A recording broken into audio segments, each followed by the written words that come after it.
Right. Good morning, everyone.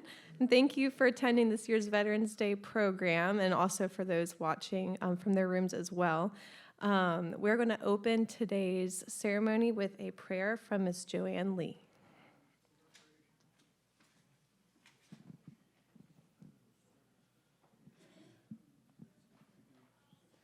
Good morning. Let us begin our program today with prayer. Let us pray. O God, call forth our remembrance of all who have died and sacrificed in war and in peace to ensure not only us with liberty, human rights, and the pursuit of happiness, but who have also defended freedom for countries throughout the world. May we never take their sacrifice for granted, but may we honor their memory by speaking out against and actively working to end hate and greed and intolerance and injustice. As we remember those who have served in the past, we also lift up those troops who are presently serving in this time of war and chaos and terrorism. Protect them as they protect us. Bless them and their families for the selfless acts that they perform for us. Father, waken us to realize our responsibility to honor the past, preserve the present, and to build a worthy foundation of righteousness for tomorrow.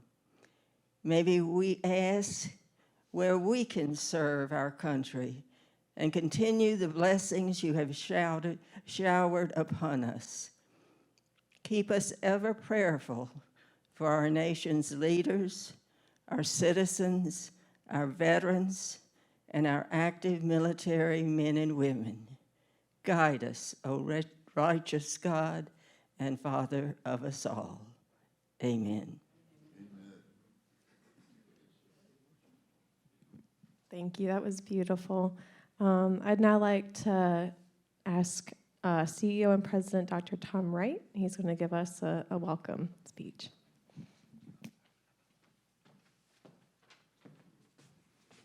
Good morning. Welcome to today's Veterans Day program.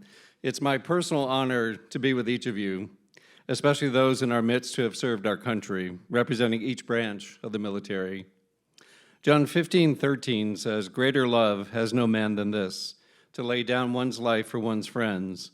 And most frequently, this passage refers to those who have paid the ultimate price and made the ultimate sacrifice for freedom. I also believe that it can refer to putting aside one's personal and professional ambitions or plans to go and serve.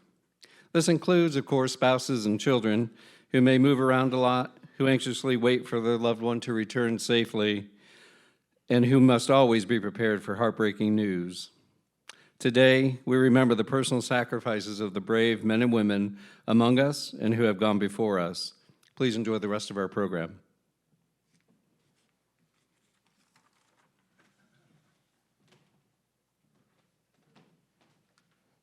Right, thank you. Now we have a very special treat this year. We are going to hear from our very own Al Michaels as he talks about the importance of Veterans Day and just honors all those who are here who have served.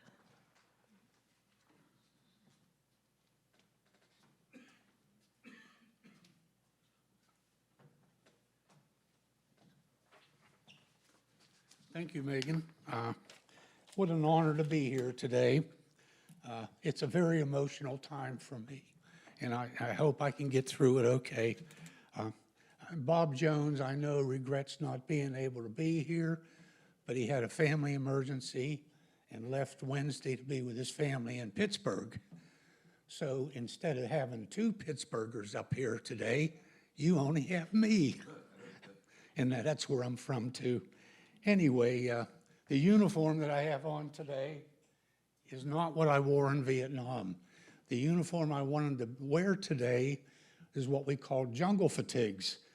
And I have a pair of jungle fatigues. Unfortunately, when we moved from Fredericksburg to Covenant Woods, the shirt made it and the trousers dent.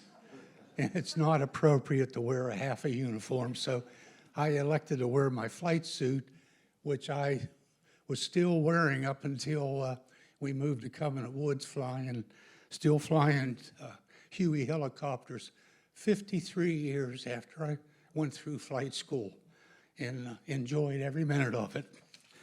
But today is a special day, not only for us veterans, but also for our families, which unfortunately we don't recognize often enough, the support that they gave us when we were in the service. And what is Veterans Day? That was really going to be a portion of Bill's talk. Veterans Day honors military veterans of the United States Armed Forces who were discharged under conditions other than dishonorable. So if you served, you're a veteran, as long as you got discharged other than dishonorable. It's a U.S. legal holiday dedicated to all Americans for all wars.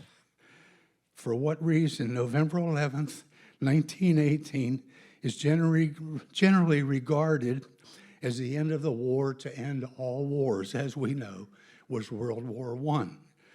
And that was called Armistice Day, amended in 1954 to be called Veterans Day from there forward. Now, what I'd like to do is read something that I received last month when I attended the Old Dominion honor flight up to Washington, D.C., where they provide a trip for the veterans to the monuments up in D.C., and they treat you like royalty. And I had the prettiest guardian of the whole bunch, Cindy Blackburn, the daughter of dentist Jim Smith, and she wheeled me all around Washington, D.C. What a beautiful lady. What I'd like to read to you is what we got in our package from them. What is a veteran? A veteran, whether active duty, discharged, retired, or reserve, is someone who at one point in their life wrote a blank check made payable to the United States of America for an amount of up to and including his or her life. That is an honor. It really is. And there are way too many people in this country today who will no longer understand that fact. And I think we see that happening because they're not meeting their staff requirements to keep our freedom. So let's pray that that'll turn around and we'll start getting more and more recruits in. Something else that's bothered me over the years, and I just had it mentioned to me last week by one of our fellow residents, is because they didn't serve in combat, they don't feel that they should be called veterans. And I know of one resident here that won't even submit his picture because he feels because he did not serve in combat in Korea, he's not really a veteran. And that is so wrong. I did some research on that. What percentage do you think of us veterans actually served in combat? Does anybody know? Herb, do you know what that percentage is? 10%. And when you think about it, the logistical support that it takes to fight a battle is unbelievable. And any of you commissioned officers that spent your career in there know what all it took to support your troops. Clothing, food, transportation, health care. It's phenomenal. Okay, to me personally, I am so proud to be a veteran. Probably the biggest reason for that is what, sorry about my voice. This is very emotional for me. Probably because of what I did in Vietnam. I flew around 1,000 hours of flight time in my year over there. And they kept record of the number of patients that we picked up in the battlefield. I had over 2,300 patients that I picked up in that 1 year's time. Our average flight time from time we cranked the engine until we got somebody into medical care was between 30 and 45 minutes. And I'd like to think today how many veterans are out there because of what we did in Dust-Off, Medevac, the Air Force Pedros. They were also like Dust-Off. They rescued the Air Force people. And it's just something that I'm proud to have done.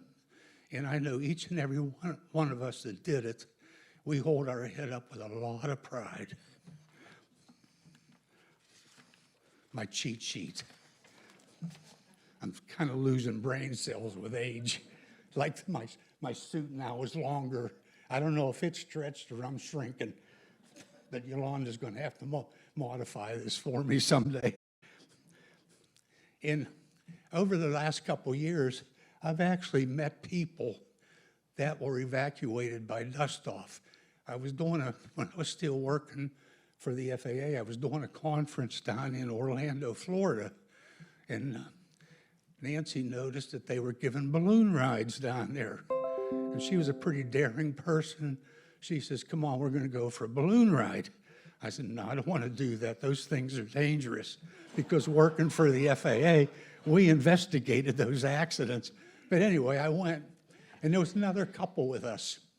And I noticed his hat was, I don't know if it was the 82nd Airborne or 101st, but it was one of them. And I questioned him on it. And he was a medically retired captain who had been severely wounded, and Dust-Off saved his life. And he was very grateful.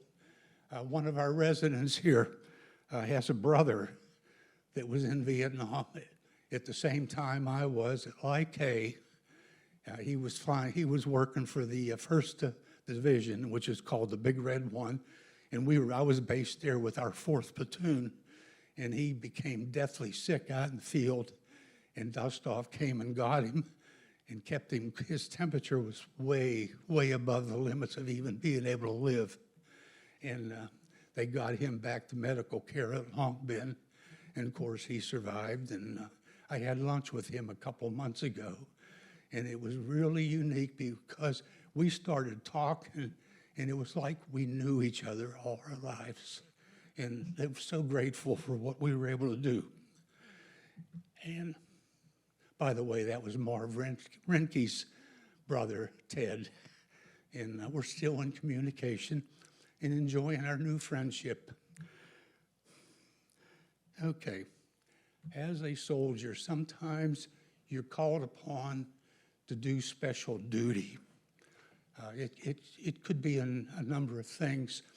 In 1968, I was called upon to perform one of those special duties. It's called escort duty. And it was probably the most difficult thing I ever did in my life. The young man that I escorted home was Timothy Cole Jr. I first met Timmy when I was going through basic training. It was one of those Army Paradise camps that they had down at Fort Polk, Louisiana. Anybody been there? It's nothing but swamps and wild pigs. Anyway, Timmy and I, he was about 2.5 years younger than me. We built up a kind of a friendship, not real close, but we communicated, we knew each other. Anyway, we went all through flight school together. The classes back in 1967 were quite large, so we were broken up alphabetically. And we graduated from flight school, and then we went on to Fort Sam Houston for 6 weeks of, I used to call it brain surgery training. Nancy used to shudder when I told her some of the things we were doing, giving shots to each other and things like that. But anyway, we finished up our 6 weeks there, went to Vietnam together, and we were assigned to the same company. And I was assigned to the 4th Platoon up at Lye Cay, which was a remote site, and he was at Long Binh. And then when I got transferred from Lye Cay to Long Binh after about 7 months up there, he had me move into his hooch with Harry Miller. And we became very close friends. And we started talking about, when are we going to take our R&R? That's called rest and relaxation.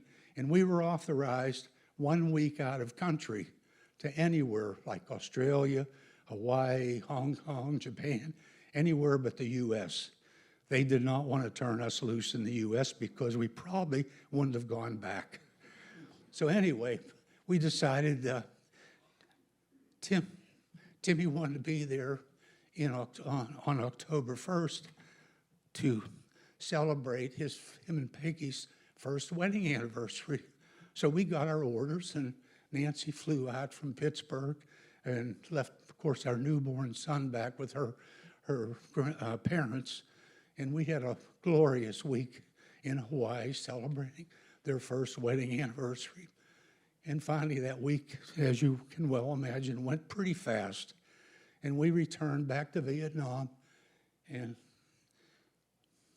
on October the 18th, Timmy got a call to pick up two wounded dog handlers and their dogs. And by the way, the war dogs in Vietnam held the same priority as a wounded GI. So if a dog got wounded, the same rules applied. It was just like a GI got wounded. Anyway, they never made it out of the LZ. They were shot down. They were all killed. And the next thing I know, my platoon leader, Jim Truscott, come in. He says, "Al, get your gear, pack up. You're escorting Timmy home." So I packed up my gear, and I was out of there the next day. And I have to compliment the Air Force. They did a fabulous job with transportation, and all our needs were met thanks to them. Anyway, we left Vietnam and flew commercially, and I was treated very well by the airline personnel, considering the rest of about half the country didn't really care too much about us. Anyway, we got to Dover Air Force Base in Delaware. Everything was processed there. And then I was flown to Atlanta, Georgia with Timmy. And on the tarmac, same thing. When I left the aircraft, the flight attendants made everybody stay seated until I disembarked and got down on the tarmac and, of course, waited for the cast to come out. And Tim's family was waiting there with the hearse from McCoon Funeral Home, his sister, his stepsister, his 15-year-old sister, and their other family, and his wife, Peggy. And we went to Noonan, Georgia, did the burial service, and it was very emotional. Timmy left behind, of course, Peggy, his young wife of 1 year and 18 days, his widow mother, his stepsister, and Joan was my age, about 25 years old. I was old when I was in Vietnam compared to all the other young 18-year-old warrant officers. And he had a 15-year-old sister and a 5-year-old sister. And the family was very, very good to me. And Major Samuel Hudson was their survival assistant officer. And every family is assigned one of these individuals to take care of their needs. You know, there's insurance requirements and quite a few personal items that they help the family with. And Major Hudson was quite a gentleman to work with. And the evening before the burial service, I had never folded an American flag, and we had to fold the flag off of Timmy's casket before he was laid to rest. And so we practiced doing that. And the day of the funeral, normally it's the survival assistant officer that presents the flag to the family. And because of my relationship with Tim and Peggy, with just being with her a couple weeks prior to that, he gave me the honor to do that. And after the burial service was over with, I was all set to go back to Vietnam because I wasn't authorized any orders to stay in country for any period of time. And Mrs. Cole was a strong Southern lady. I mean, what did they call them? Steel magnolias? You didn't argue with them? Anyway, in all her grief, she was worried about me because I had never seen my son. So she approached Major Hudson, and I'll never forget it. She says, "Major Hudson, how long can I keep Al?" And Major Hudson says, "Well, Miss Cole, as long as you need him within reason." And she says, "Good." She says, "I want him to go to Pittsburgh to see that new baby." And Major Hudson, yeah, I don't know if you officers understand how bad the warrant officers were, but we were not very much oriented towards law and order. We were kind of wild. Anyway, Major Hudson's thinking, "Oh my God, here goes my career if I let him go." But she insisted, and he knew that he was not going to say no to her. So he finally agreed to let me go to Pittsburgh. He said, "You can fly up to Pittsburgh tomorrow, spend the next day, and then come back here the third day," which I did, and I appreciated it. I came back, and then I went back to Vietnam. And when I de-rosed out of Vietnam, I was assigned to Fort Rucker, Alabama. That's our major flight school. In fact, that's our only flight school base nowadays. We had two when I went through flight school, one in Mineral Wells, Texas, and one at Fort Rucker. Anyway, I got back to Fort Rucker, and I was an instrument instructor pilot. And we had new classes every month. Every 4 weeks, we had a new class. And if we finished up early, we could have that time off. So I'd get quite a few 3- and 4-day weekends. And what Nancy and I would do, we'd pack up, we'd drive over to Noonan, Georgia, and spend the weekend with the Cole family. And I watched the girls grow up. Both the daughters, Timmy's sisters, became nurses. And Peggy finished her degree in college.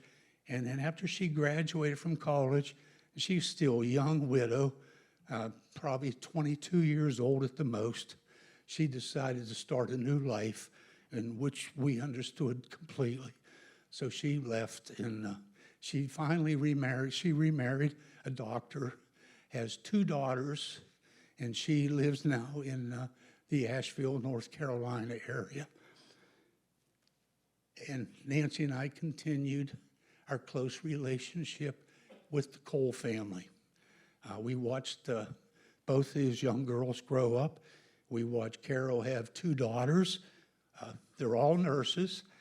And the youngest daughter, Julia, is living in England right now with her husband, who's on a 3-year detail with the government.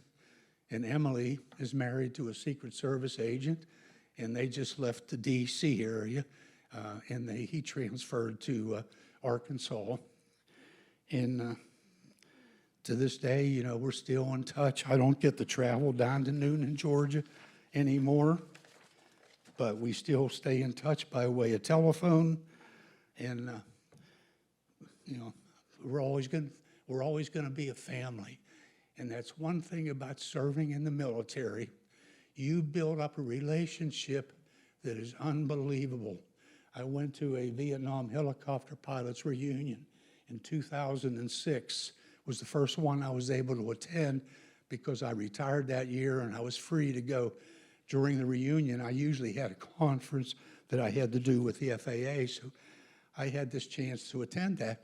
And my old roommate, Harry Miller, was living out in California with his wife, Velma, who was a nurse when we were in Vietnam together. They got married in Vietnam. And another pilot, Tex Davenport, was one of the young pilots. When he came into the country, I was an aircraft commander. He was one of my trainees. And we all got together in Washington, D.C. at the Marriott up at the zoo. and we were going to meet in the lounge. Naturally, we were warrant officers. Where else do you meet but in a beer joint? Anyway, I walked in the lounge, Nancy and I walked in the lounge, and she says, "Do you think you'll recognize him?" I said, "Yeah, he's right over there." It was unbelievable how, just like that, we recognized each other. And so we had a good time, and we still stay in touch. He's retired now, unfortunately, living in California. And but he, you know, we're still friends. We will always be friends. The sad part about Major Hudson is, you remember the Marine barracks that was blown up in Beirut, Lebanon in 1983? His Marine first lieutenant's son was killed in that barracks bombing. And I've run into Major Hudson after that in some reunions in Noonan, Georgia. And unfortunately, he had a pretty severe stroke and was pretty much paralyzed, but he was still the gentleman that I remember from 1968. Now I have a test question, and Bob Tate has to keep quiet. Do you know which country singer is from Noonan, Georgia? Very good. Who do I have to pay the money to? The check's in the mail, Wade. And also, you know, you have to recognize the veterans. We're special. There's no doubt about it. We're very proud of what we did. We also have to recognize our families, our wives, our mothers, our fathers, brothers and sisters that supported us. I just can't even imagine what Nancy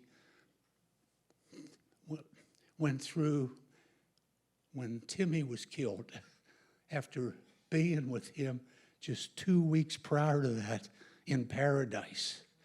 And, you know, like Nancy, other spouses, they saw what their husbands went through. They supported us. When I went in the Army, we were all set to move to Chicago. I graduated from Pittsburgh Institute of Aeronautics after a little over 3 years of schooling, and I was going to be a line mechanic for Trans World Airline at O'Hare Airport. Now, why anybody wanted to go to Chicago is beyond me, but I had to start somewhere. So we were making arrangements, and all of a sudden, I got this job offer that I could not refuse unless I wanted to move to Canada. So it was the United States Army.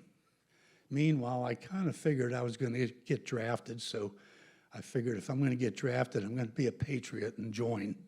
So I went to the recruiter, and he told me about the warrant officer program when he saw I was an aircraft mechanic. And I says, you know, what's a warrant officer? He says, oh, that's a great job. They fly helicopters, make good money. That's for me. It took the test, and he says, as soon as you get your draft notice, give me a call, we'll swear you in, and you're off to flight school, which I did. And Nancy and I had been married about 2.5 years at that time, and when I left, she followed me. Even though we couldn't live together, she followed me to Fort Polk, Louisiana, Mineral Wells, Texas, at Fort Walters, where she was able to work at a little Catholic hospital there in Mineral Wells. She worked night shift so she could spend the 1 hour a day with me in the community center. And then on to Fort Rucker, she followed me. Still can't live together. And then on to Fort Sam Houston, which we could live together then because I was already commissioned and had my wings. And we had a great 6 weeks there, and then off to Vietnam. And when I left Fort Sam Houston, Nancy at that time was 7 months pregnant. And so I took her back to Pittsburgh to her mother and dad's, where she stayed. And from there, she supported me, and her family did too, with packages. We wrote to each other every day.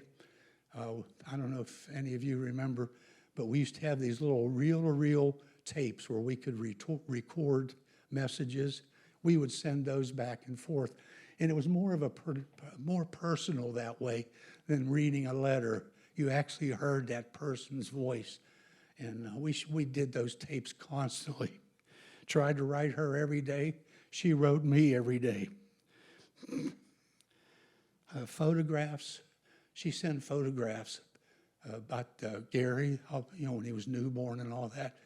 And we had a communication system in Vietnam was kind of antiquated compared to what they have nowadays. We were visiting my cousin in Pittsburgh a couple years ago, and her son-in-law was in the Marine Corps, and he was in Afghanistan. And Laura Lee says, we're going to contact him over in Afghanistan and do what they call it, SIPes on the computer. Anyway, they made the phone call, and here we are talking to him and looking at him live, and he's showing us the surrounding area with this computer, and it was unbelievable. When I called Nancy from Vietnam on what we called the Mars military affiliated radio station, it was really an antique. That what they would do is they would call our radio operator in Vietnam, would call a shortwave operator back in the States, give them the phone number that we were trying to reach. They would call that phone number, make contact with that person, and then give us the contact. And when you talked over the radio, when you were finished talking, you had to say over. So then the other person could talk and do the same thing. It just so happens the one day that I was on standby up in an area called Quan Loy, we did standbys all over the country so we could cover the area to keep that 30 to 45 minute flight time down. We just happened to have a Mars station next to our ready tent. So I casually walked over there one day and I'm going to try to call Nancy.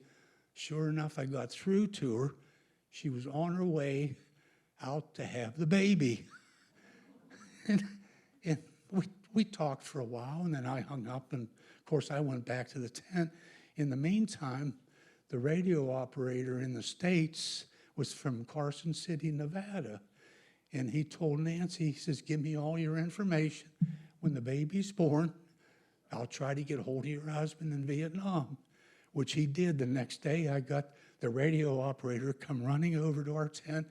Mr. Michaels, you got a call from your wife. I ran over to the tent. I talked to Nancy 5 hours after Gary was born.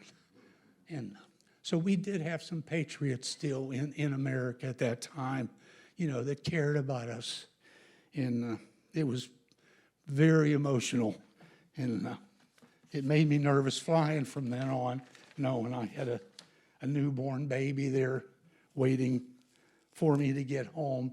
And I couldn't wait to get home. And then, of course, when I got home, then went to Fort Rucker, Alabama. Spent the next couple years down there as an instructor pilot.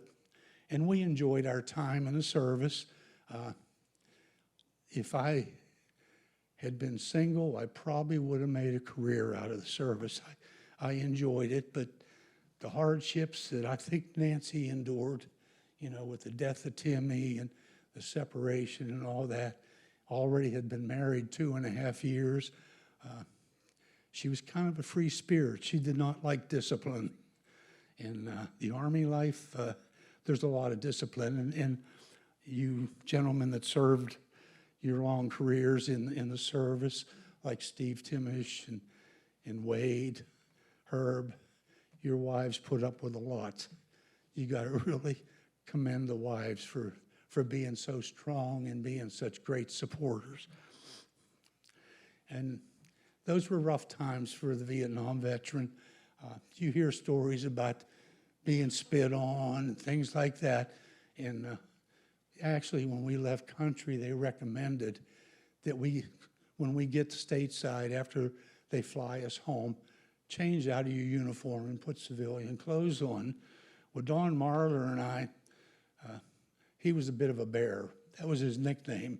Big guy, not fat, but just a big man. And mean as the devil.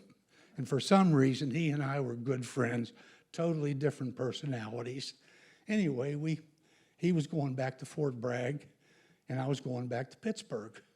And we were pretty wound up because Actually, 5 of us signed into the 45th Med Company from flight school together. And out of those 5, 2 were killed, and 1 was so severely wounded, he was medically discharged. And Dawn and I, we escaped without a scratch, and we're pretty proud of that. And we didn't care what anybody said to us. We were pretty cocky back then. So we happened to have smuggled a bottle of scotch with us when we left country. And here we are at San Francisco Airport, sitting in the main lobby, waiting for our flights, Dawn back to Fort Bragg, me back to Pittsburgh. And back in February of '69, there weren't that many flights available. So we had a long layover. So what we did is we sat there, found a nice bench in the lobby, put that bottle of scotch between us, and we waited for our flights. And every time the flower children and the hippies would come by to harass us, they'd come by and they'd look at Dawn, and they'd look at that bottle of scotch, turn around and walk away. It was a great feeling.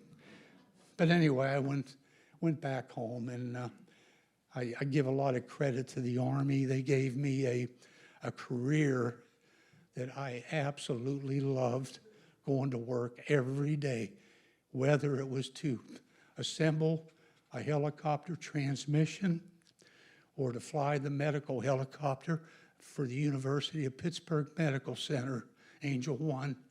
Every day was a challenge, and every day was a joy to go to work. And I was still flying up until I moved to Covenant Woods for a not-for-profit organization out in Indiana, and we did honor flights at veterans events around the whole Midwest. 53 years later, I gave up flying helicopters. My very last flight was, I guess you might call that one of those God winks. It happens once in a lifetime. The aircraft commander that I was flying with was Ron Clark. Ron Clark and I flew in Vietnam for the same company, the 45th Med Company, at the same time. He was in the 4th platoon, I was in the 1st platoon. And that's how I went out finished my flying career, with a fellow veteran. And that was so emotional. When I sat down for the last time, I walked away from it, and I never wanted to go back. I just really enjoyed my career. And I spent my last almost 20 years with the FAA. My last 17 years I spent up in Washington, D.C. as the helicopter national resource specialist for rotorcraft airworthiness. And that, too, was a job I really enjoyed because I was able to work with the public. And finished up a maintenance career for almost 60 years. We have a lot of support groups. Now, in fact, you're going to hear from a gentleman today that really goes all out to support the veterans. And I take my hat off to what you're doing with that group of people. We have organizations that were formed over the years. Vietnam Helicopter Pilots Association. It's a bunch of there were 40,000 of us helicopter pilots that flew during the Vietnam War. Less than 3,000 of us actually flew as dust-off pilots. So we're pretty proud of our service over there, whether you flew dust-off or gunships or slicks, we all did our part. With this VHPA group, we honor the Gold Star families. Every year at the reunion, we host a breakfast for Gold Star families. And what they do, we have the reunions in different cities. They try to find out if there are any Gold Star families that lost their family members that were helicopter pilots. And believe it or not, we usually end up with about 10 families at these reunions. In fact, we have a Gold Star sister that's a resident here. She lost her brother in 1970, graduated from high school in 1968, was killed in Vietnam as sergeant, Army sergeant in 1970.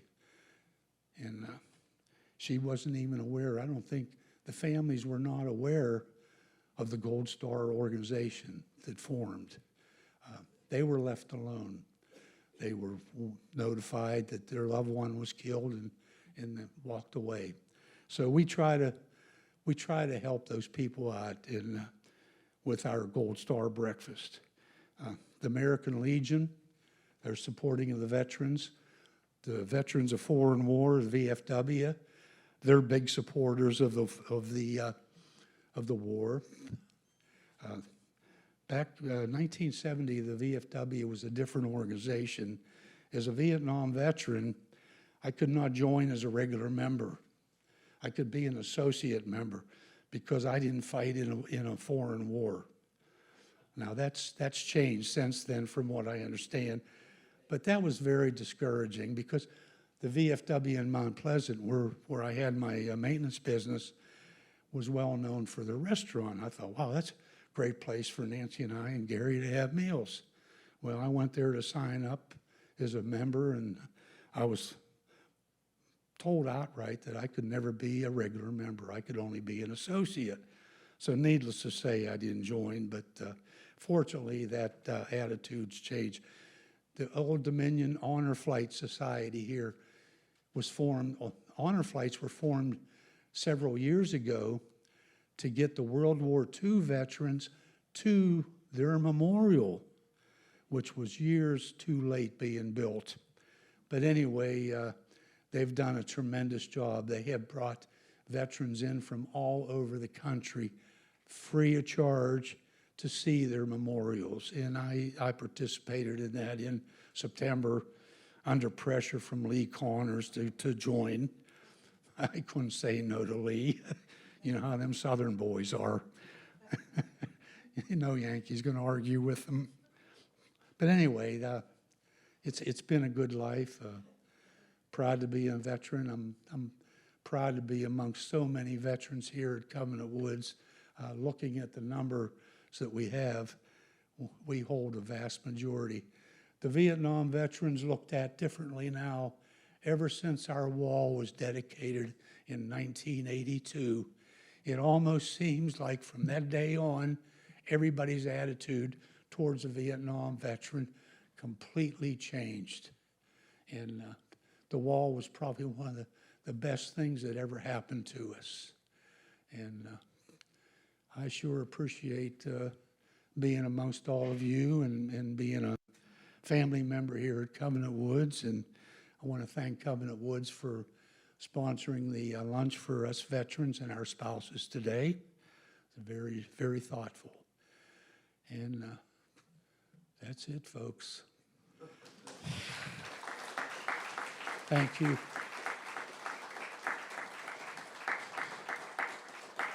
I made it through.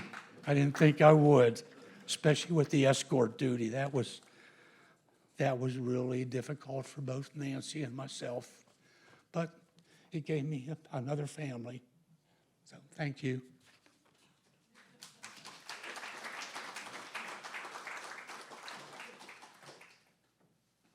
Don't get old.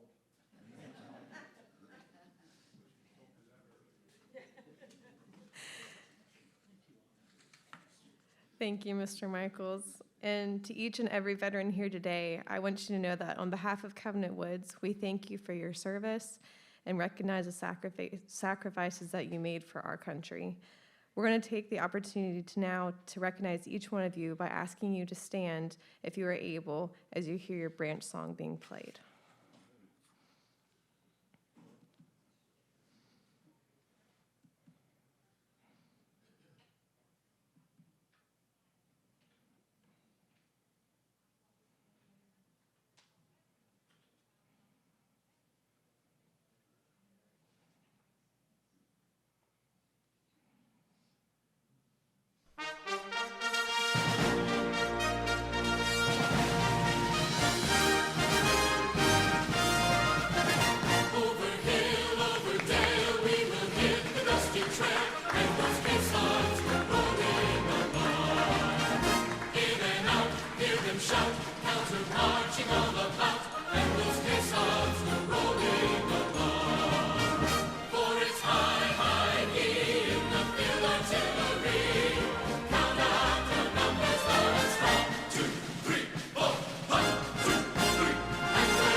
Now, I would like to invite Mr. Fletcher Johnson from Liberation Veteran Services to come to the stage in closing.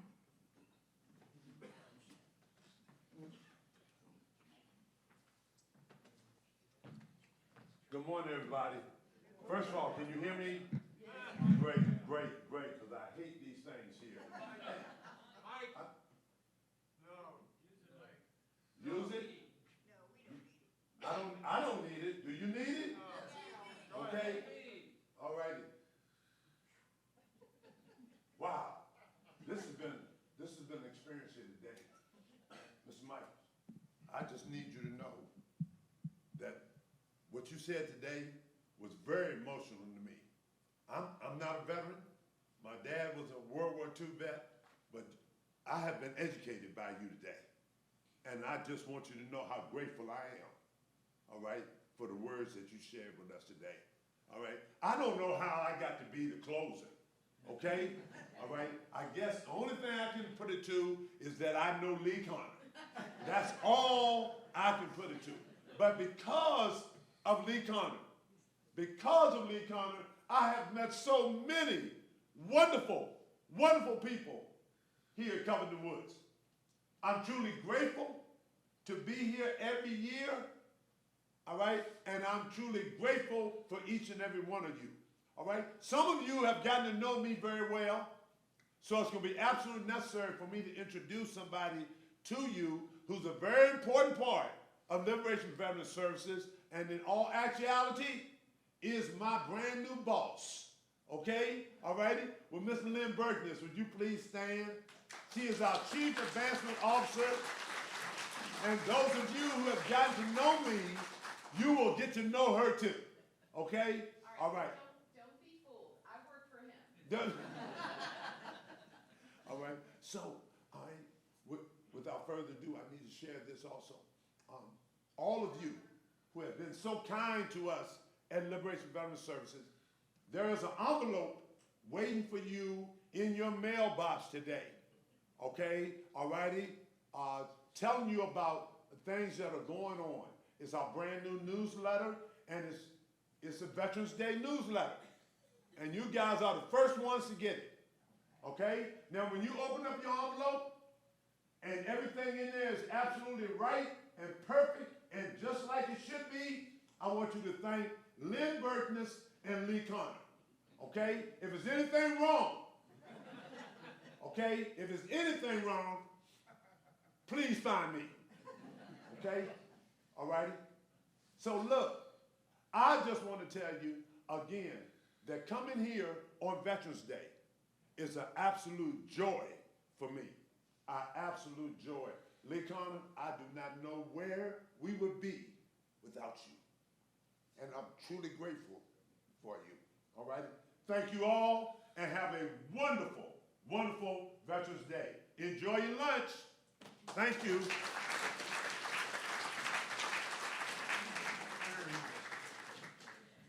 Yes, thank you. Thank all who attended today, for those watching at home. And again, a special thank you to the Covenant Woods veterans for your service. And that concludes this program.